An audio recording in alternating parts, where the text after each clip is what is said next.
Today on Pilot's Discretion, our guest is record-setting helicopter pilot and Grammy-winning musician Randy Waldman. He tells us about flight instructing in helicopters, how musicians and pilots are similar, and his favorite music venue. Pilot's Discretion starts right now.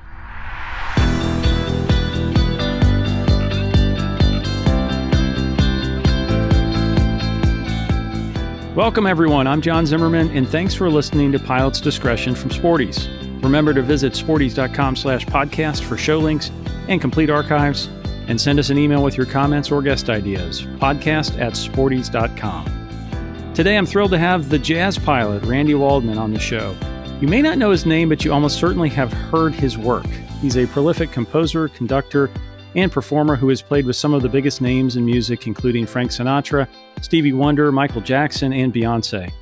He has also been Barbra Streisand's pianist and conductor for over 35 years. If I read his complete discography here today, we would be here all day. But somehow in the middle of all this, he learned to fly airplanes and helicopters, earning his commercial multi-engine and instrument certificates. Today, he is an active helicopter flight instructor and even set a speed record in 2003 in a Bell OH-58. Randy, welcome to Pilot's Discretion. How you doing? Thank you so much for inviting me. We usually don't waste a lot of time on the show asking our guests why they learned to fly or how they got started, but I wanted to ask you because it seems improbable. So how did you get into flying while holding down a job as a touring musician?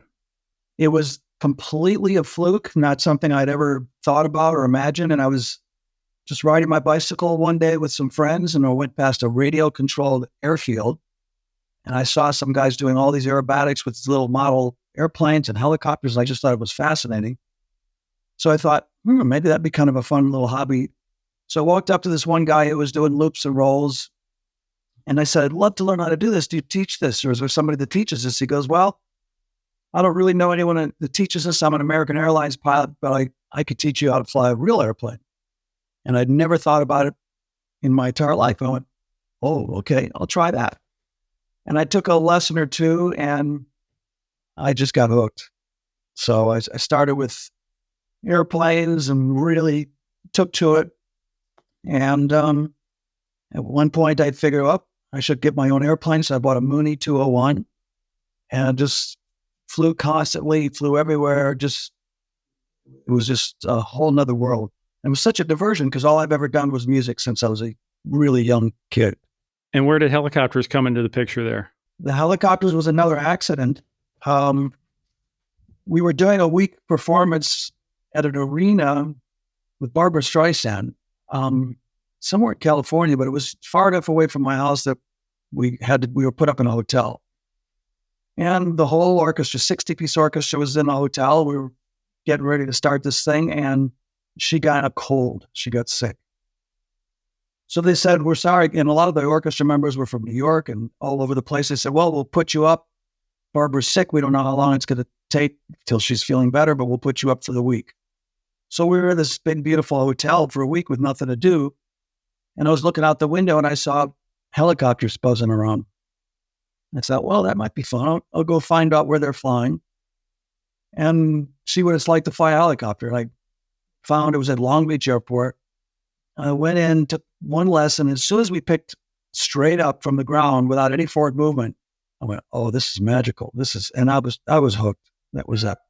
So I started taking lessons and got my private pilot's license. I decided to buy a helicopter. So I bought a Bell 47, the original MASH helicopter. And then all my airplane friends wanted to try and fly this thing. And I didn't feel really safe having them try it because I was just a private pilot. So I thought, maybe I should get my instructor's license. So I did that, and I took all the written tests, and I started taking lessons toward that and got my helicopter's instructor's license, and that started the whole ball rolling. So you started playing piano as a young kid, as you mentioned, but you took up flying later in life. So what's different about learning the skill later in life versus when you're a kid? Well, based on all my students I've had, the younger you are, the quicker you learn. And, it's never too late to learn, but people are definitely can absorb things quicker when they're younger. But for me, because all I ever did was music, it was such an incredible diversion. It was like this whole other planet. And I just got so passionate about it. When I would do sessions, I would always have some written test prep book up on the piano. So I'd play some notes. If I had 4 bars or more off, I would be reading a question, or I'd be studying something. I just got really hooked. Today, you're a very active flight instructor and helicopter instructor at that. Now, I remember what I did to my first helicopter instructor, and it was scary at times. And I thought you summed this up well in an interview a few years back. You said, quote, "My students are trying to kill me every second. It's great." Now, I agree with the first part of that 100%, but tell me why it's great. Well, that makes it challenging, and it never gets boring because, it's a skill set that's very complicated. You're using both feet, both hands. They're all doing different things at the same time. So everybody's bound to do the wrong thing at some point, probably more than once. So you just have to be really, really on your toes, really ready for anything. They could step on the wrong pedal, pull the collective in the wrong direction, turn the throttle in the wrong direction. Whatever they can do wrong, they will do wrong. So it's a challenge, and keeping challenged is fun. It keeps things interesting. What's the best advice for a fixed wing pilot transitioning to helicopters? A lot of listeners to this podcast, airplane pilots, maybe thought about learning to fly helicopters. Give us a tip they should keep in mind if they go up for a lesson. One thing I found is that very experienced fixed wing pilots are so comfortable in the air that they expect to be able to fly the helicopter in 1 or 2 lessons.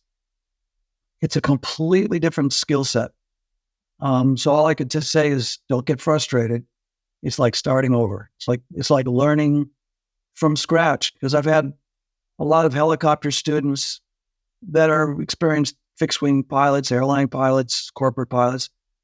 It takes them almost as long, if not just as long, to learn as somebody who's never flown anything in their life. Now, I'm also an airplane CFII, so I've had helicopter students that I've taught in the airplane. In 5 hours, they're ready to get their airplane license. The airplane is a very stable platform and machine, and once you trim it out, it just wants to fly. So for a helicopter pilot, it's like, this is all we do. You just sit there and trim it out and then just wait till you land. So all I could say in answer to your question is, for airplane pilots, it's a lot of fun. It's challenging, but don't expect it to be the same as flying an airplane, because it's a different skill set. I remember being pleasantly surprised how much I remembered, or how much was the same with airspace and weather and all that, but how many of the control movements were the exact opposite in a helicopter. Exactly. And when I wanted to push right pedal, it was left pedal. And when I wanted to add power, I really needed less power. So you almost have to unlearn some habits for sure. It's a completely different thing. Yep. You said that, you teach flying very actively, but I've heard you say you could never teach music. Why is that? I guess I'm spoiled by playing with the best people and the best singers and the best artists. So hearing a wrong note or bad rhythm, it's like nails on a chalkboard. So I've been very fortunate to be able to have worked with so many really, really great artists.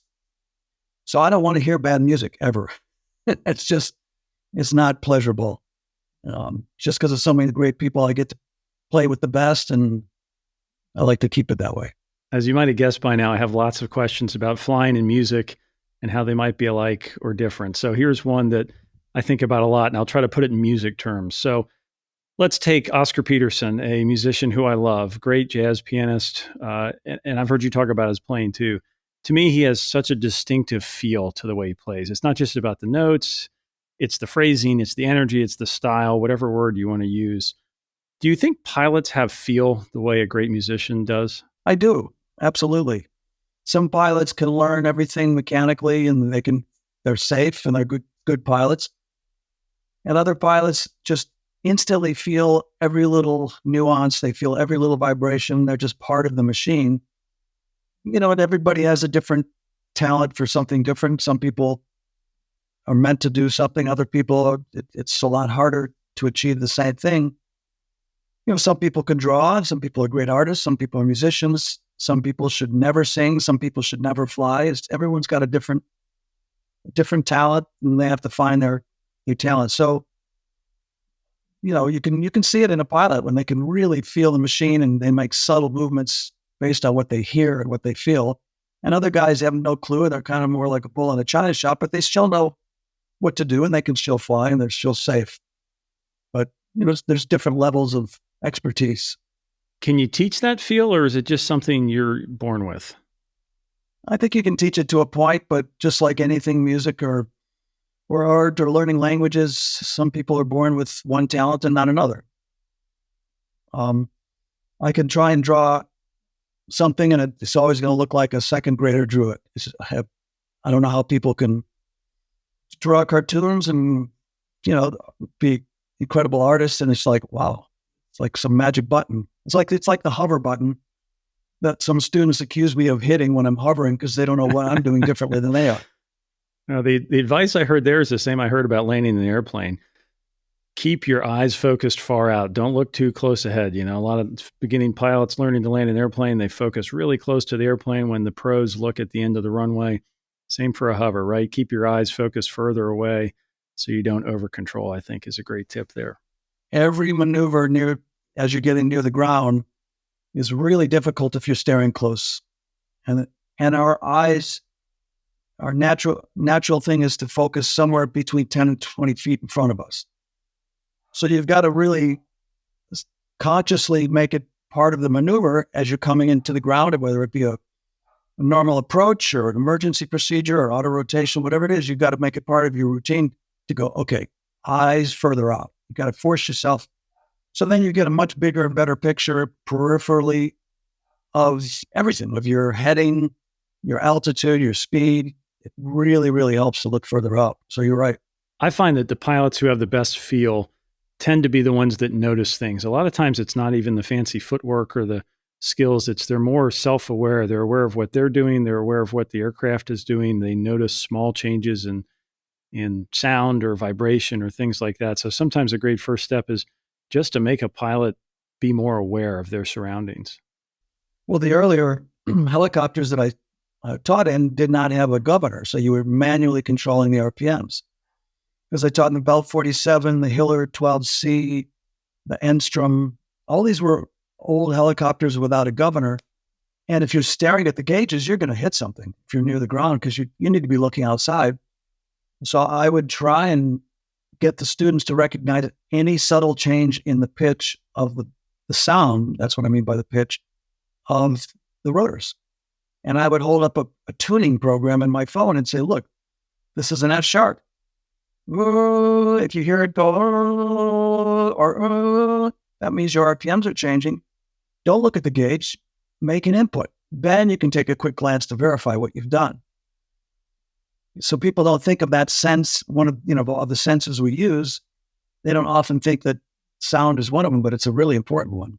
That's such a wonderful way to say it. If you hear your rotor RPM go from F sharp to F, you know that you're losing some power and you might want to roll on a little throttle. That's great. Exactly. Tune up. Let's talk about the speed record in the Bell. Why did you decide to do that? It was the 100th anniversary of the Wright brothers inventing the airplane.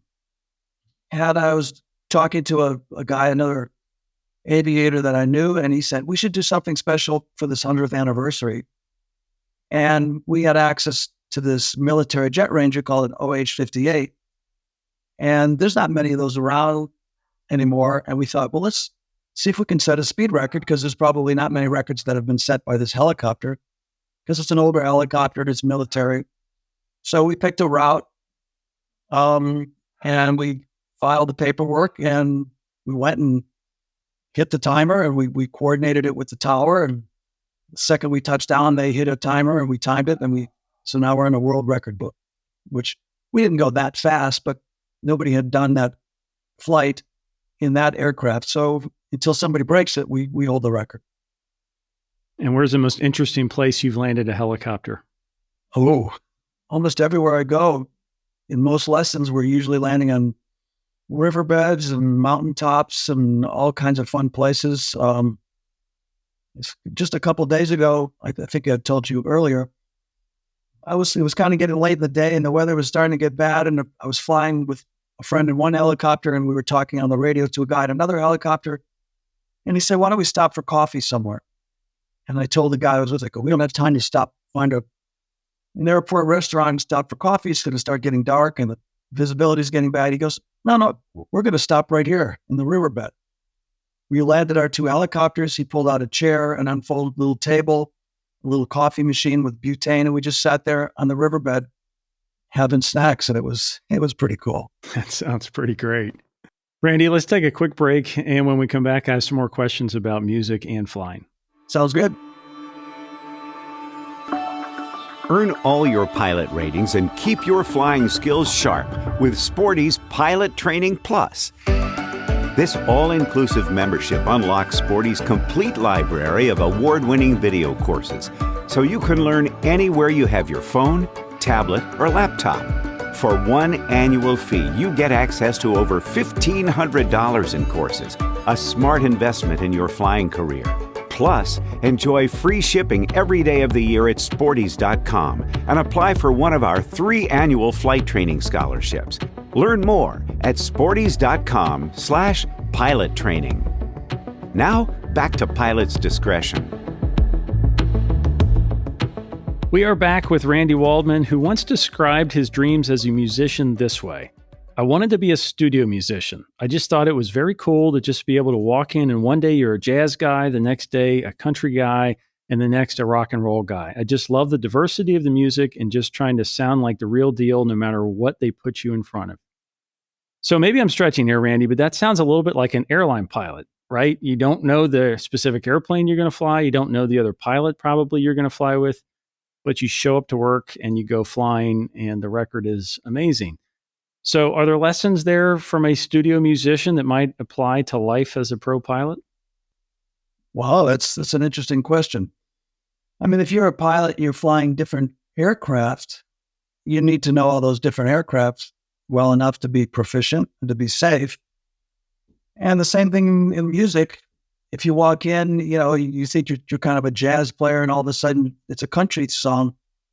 If you don't have some reference and you haven't listened to country and you haven't analyzed some country piano players or whatever it may be, you're not going to sound very good. So you have to be well-rounded and have some background in all these different styles. The same way as if you're flying different aircrafts or going into different airports, you kind of need to be ready. So you got to do the homework. And some people are great musicians and they're really good at only one thing. And then that sort of determines what end of the business do they go in. I would imagine some pilots, just end up flying one aircraft for a long time, and that's great because they get really good at that one aircraft, and that's fine too. It's just there's just different choices you can make based on the amount of experience you have. And how can you tell you're in sync, whether it's with a fellow musician or maybe a student in a helicopter? Is there some cue you're looking for that you're just working together as a team well? Well, with music, it's obvious because if something's off, whether it be the timing or the notes, it's very obvious to everybody instantly. Years ago, music was all played free. You weren't playing you were referencing anything for tempo. Nowadays, anytime you do a record or a movie or anything, 99% of the time you're playing with a click track, which is like a metronome. One of the first times, I'm going to get a little off track here, but one of the first times they tried to put music to a cartoon, it was a disaster because they couldn't sync it up. Well, they decided to have the animator animate a bouncing ball through the entire cartoon, so the conductor had something to watch to keep the orchestra in sync with the movie. And that was the beginnings of a click track. In an aircraft, you kind of know right away if people are completely always flying out of trim and the nose is always going up or going down, you know that there's something, either you're not explaining something the right way or they're maybe just not necessarily meant to be a pilot. I had one student years ago who was a math PhD. He was literally a rocket scientist and he could not multitask. He couldn't hold his altitude and go in the same direction at the same time. And I tried everything I could think of. So finally I said, okay, let's try something. Because we would fly through the air, we'd go up 200 feet and down 200 feet. I said, every time you deviate from your altitude more than 100 feet, you have to donate $10 to the charity of my choice. And he laughed. He thought I was kidding. I go, no, I'm serious. So we did a few lessons. He'd go up and he'd go down. I would just check it off. And then his wife would send a check to the Linda Blair Animal Society, which was the one I chose. And after about a month or two of this, he goes, I'm tired of paying all this money. And he figured out some way to maintain his altitude. He just made it motivation. That's a great tip for a new instructor. Pay attention there that align the incentives, sometimes financial ones, and performance will follow. Exactly. Here's another question about music and flying. I've heard both pilots and musicians get the advice to have a plan B in case that airline job goes away or in case you don't make it as a professional musician. You think that's good advice? Well, if you're really passionate about something, that's all you want to do. I don't think you should even think about a plan B. Because a lot of times you just have to keep trying and trying, and you're fighting a lot of obstacles. But if it's something you really want to do, you won't take no for an answer, and you just keep trying, and your odds are that you're going to eventually achieve the goal that you want to achieve. If you have a plan B, then you always think, well, there's something to fall back on. So it's maybe an easy out. For me, I never thought about it because all I could ever do was play the piano, and there was no other options. That was my thing. I didn't play baseball with other kids. I didn't do any other thing. It was just music, music, music. So it just, luckily, because I was so immersed in it, and that was my whole life, I just seemed to always be in the right place at the right time. And when I got called to do certain things, they went, oh, okay, he could do that. And then they called me for something else, and one thing would lead to another. So let's talk about one of those calls. Your music career really took off when you went on tour with Frank Sinatra, I think at age 21, which sounds like an unbelievable experience. So other than the music part of that, what did you learn doing that at such a young age? I mean, lessons about poise or flexibility or dealing with people. What were some of the lessons you can remember from that must be memorable tour? It was musically one of the greatest experiences anybody could ever have, because Frank Sinatra was one of a kind. And we traveled with a full orchestra and a full big band. So it was about 15 or 16 horn players and a full string orchestra, and the piano, I was sitting right in the middle. The funny thing was, we never rehearsed with Frank. So the first time I saw him was at Madison Square Garden or one of these big places. And many of the songs were just him singing and me playing the piano, or at least they'd start out that way. A lot of times the first verse would be just him and I. So I'd never met him, never spoke to him, never rehearsed. And after the very first show, in the middle, he walked over, leaned over to the guitar player and whispered something. Then he went back to the middle of the stage and said, ladies and gentlemen, that was beautifully played by Randy Waldman. And from that point on, he announced my name every night. Wow. Yeah, it was kind of cool. But the first night was, a little bit of a panic. It's like, okay, I've never even rehearsed these things with him. Most singers are the opposite. They want to rehearse till everything is perfect, or they can relax. Unbelievable. As you said, there's only one Frank Sinatra. Now, I know more recently you composed some music for the Living Legends of Aviation event, included Kenny G and Morgan Freeman. So what's your process like that? How do you approach a special occasion like that? I got a call from Kenny. It was a musical arrangement, so it wasn't an original song that I composed, but because it was for aviation, they wanted to perform the song "Fly Me to the Moon." And Living Legends have honored many astronauts and aviators, so it was an appropriate song. And he said, "Hey, we'd like to do this thing." And I said, "Can Morgan Freeman sing?" He goes, "I don't know." Good. So I did the arrangement. I recorded a track for them to sing on with piano, bass, drums, and I hired a guitar player, and we made this track and did this arrangement. I sent it to Kenny. He goes, "Oh, this is great." He asked me to send him a chart, or a piece of music that showed the background horns and different things so he could learn exactly what to play.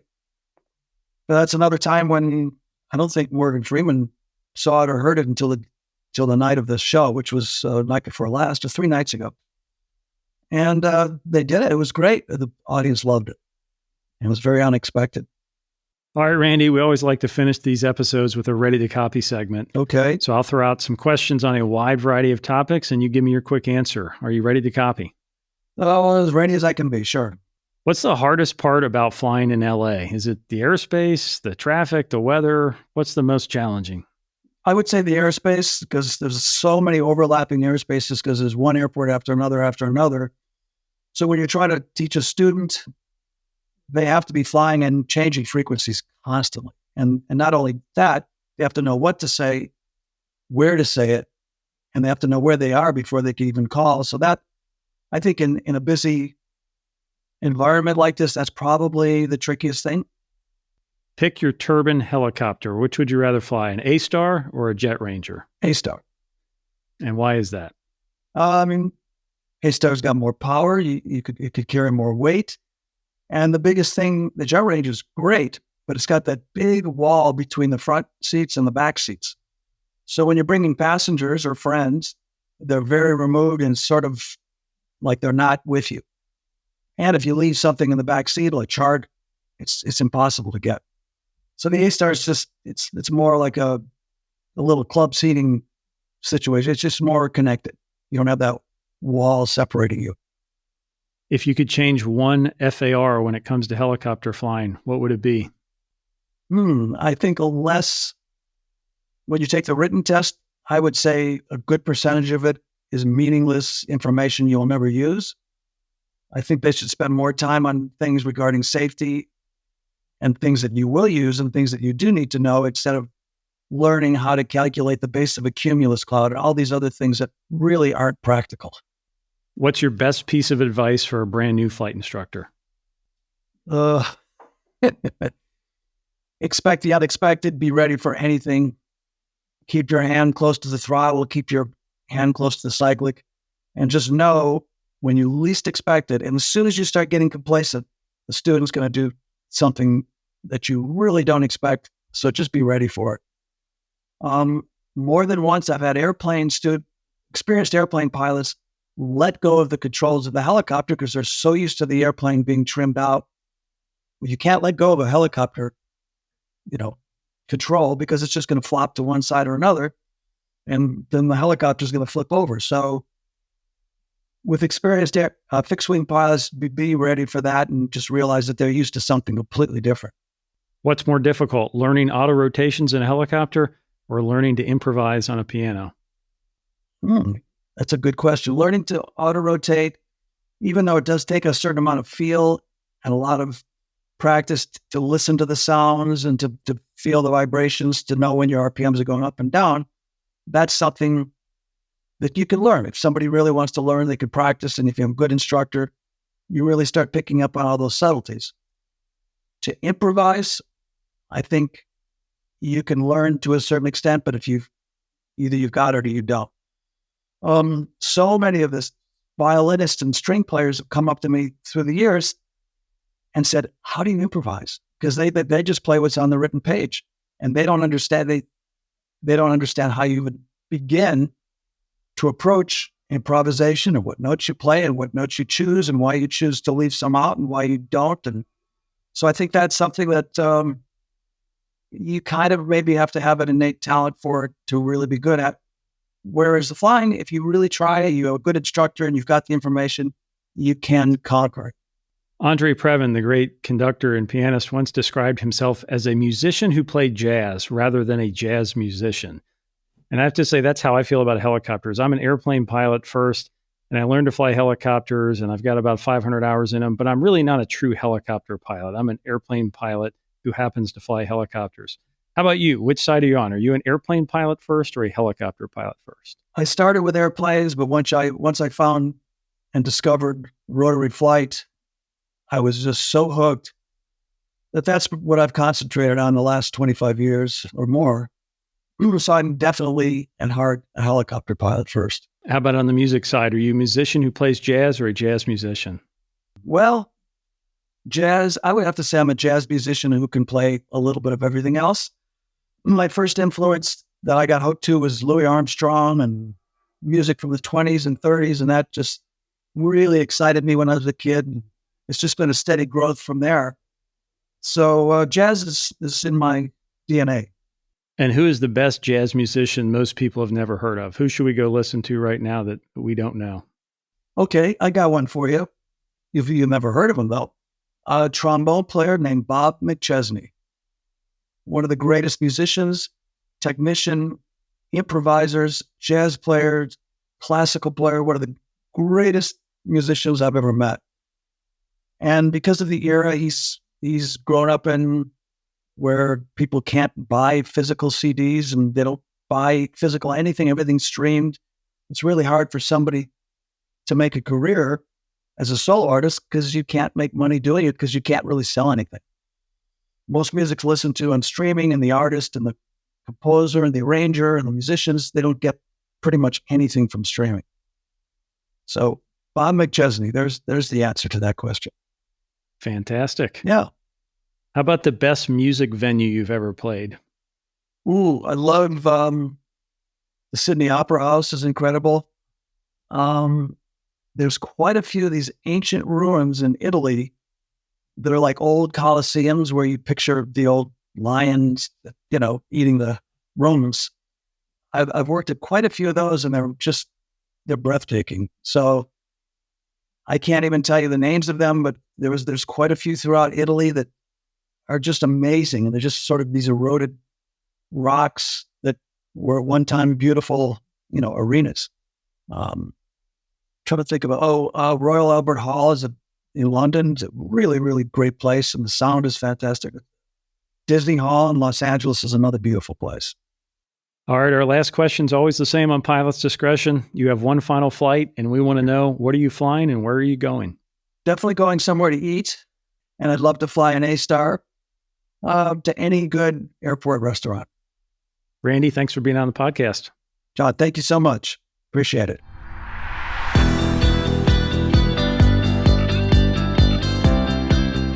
Thanks for listening to Pilot's Discretion, brought to you by Sporties, training and equipping pilots worldwide for over 60 years. For more episodes and today's show links, visit sporties.com/podcast.